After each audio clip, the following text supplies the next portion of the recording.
Hi there everyone, welcome back to Dandelion Delphi.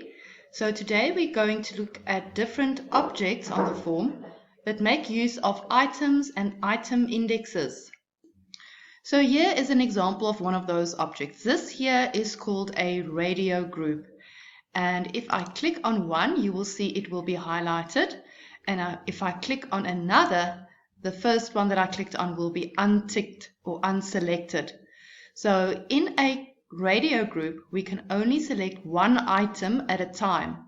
And the values that you see here are called the items. So the word movie is an item of the radio group. If you have a look at the object inspector, you will see there is a property called items. And in that property, you can type in all these values and they will be added to your items of your radio group. Here is an example of a combo box. So the value that you see here at the top that says select your type of ticket, that is the text property of the combo box. And the other values that you see here that I can select from, those are the items. So if I click on one, I have clicked on the item student. So all of these values are also items of the combo box. And this here is an example of a list box, which also have items. And the three types of school that you see there, those are all items of this list box, and I can select them. The reason why this popped up here is I actually coded on the inside of the list box. So I double clicked on the list box, and when someone selects a value from or an item from my list box, I have ask them for input using an input box. So here is two other examples. The first one here contains grades and then degrees and honors.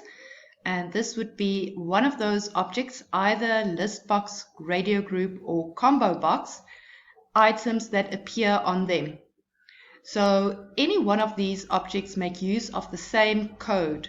We deal with them in the same way. They all have items. And once you've added items to the objects, Delphi then allocates an item index to each of the items, starting with the top one being 0. So if we have a look at the radio group combo box or list box that contains the name of our provinces, if we look at the item Limpopo, the item index will be 4. Now, if the user clicks on the item, let's say grade 10, Delphi then records that they selected the item index number 2. And to extract the item, which is a string data type, from my radio group combo box or list box, I will use this code down here. So I am going to store a string because items are strings, and then I follow that with the name of the object, dot items, and in square bracket I indicate the index number using my name of my object dot item index and ending the square brackets there. So if the person clicked on grade 10, this here will have a 2 in it, and the word grade 10 will be stored in as item, since the item index number 2 contains the item grade 10. As can be expected, the item indexes are all integer values, and if you had to store only the item index, then you could use this code here, where you have an integer on the left of the assignment statement and assign the name of the object dot item index on the right. Now, if we want to create a reset button and we want to clear the user selection, you will simply use the name of the object dot item index and assign that item index to -1, as that is the value of the item index if no item on these objects were selected. In our previous lesson, you learned how to use case statements, and these case statements are often used with these three objects because the item index is an integer. And remember, a case statement, between the case and the of, we have to have an ordinal value, either an integer or a char. So this creates the ideal place for us to use a case statement. And what I will do is I will put the item indexes here as my options. If this here was my radio group, item number 1, which is index 0, is grade 8. So if the user clicked on grade 8, I am counting my grade 8. If they click on grade 9, which is item index 1, I then count the grade 9s. So we have to go back a little bit to validation, because now you are able to do more validation. And this type of validation is called a presence check. The presence check first of all, in the top example, it is showing us how do we test if someone entered anything in an edit box.